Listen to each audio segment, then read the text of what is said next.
पुढची बातमी पाहूयात। विधिमंडळ प्रवेश पासची 1,500 मध्ये विक्री केल्याचं प्रकरण समोर आलंय। शिवसेना आमदार हेमंत पाटील यांनी विधान परिषदेमध्ये हा मुद्दा उपस्थित केलाय। पास विक्री करणाऱ्या विरोधामध्ये गुन्हा दाखल होणार आहे। हेमंत पाटलांच्या मागणीची विधान मंडळाकडून गंभीर दखल घेतली गेलेली आहे। एनडीटीव्ही मराठीला विधिमंडळ सूत्रांकडून या संदर्भातली माहिती मिळते आहे। शुभम बायस्कर या संदर्भातली माहिती देत आहेत। शुभम, नेमका आरोप काय होता आणि या प्रकरणात आता काय कार्यवाही केली जाणार आहे? तृप्ती, नागपुरात हिवाळी अधिवेशन सुरू आहे। आपल्याला माहिती आहे की विधानमंडळात आतमध्ये प्रवेशासाठी वेगवेगळ्या पासेस जे आहे ते विधानमंडळ सचिवालयाकडून जारी केल्या जातात। अधिकारी, कर्मचारी आणि अभ्यंगतांना वेगवेगळ्या पद्धतीच्या पासेस इश्यू केल्या जातात।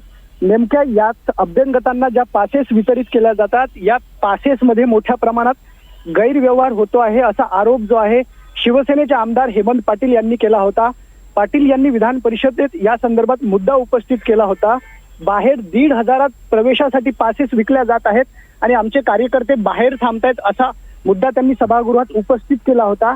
त्यामुळे सभागृहाची सुरक्षितता किंवा विधानमंडळ परिसराची सुरक्षितता धोक्यात आहे।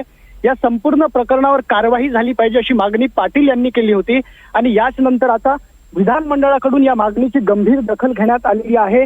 तालिका सभापतींकडनं या संपूर्ण प्रकरणाची चौकशी करण्याचे आदेश देण्यात आलेले आहे आणि जी माहिती मिळते त्याप्रमाणे ह्या पासेसचा गैरव्यवहार करणारी लोक कोण आहेत, कशा पद्धतीनं पासेस पैसे देऊन दिल्या जातात याची चौकशी होणार आहे आणि एकंदरीतच या संपूर्ण प्रकरणावर जो दोषी असेल, पासेसची विक्री ज्यांनी केली असेल अशा सगळ्यांवर गुन्हे दाखल होणार असल्याची माहिती आहे आणि विधानमंडळ सचिवालयाकडून तशा हालचाली देखील सुरू असल्याची माहिती मिळते। तृप्ती, त्यामुळे ज्या लोकांनी पासेस विकल्या आहेत, ज्या लोकांनी गैरव्यवहार केला या सर्वांवर आता कारवाईची टांगती तलवार असणार आहे।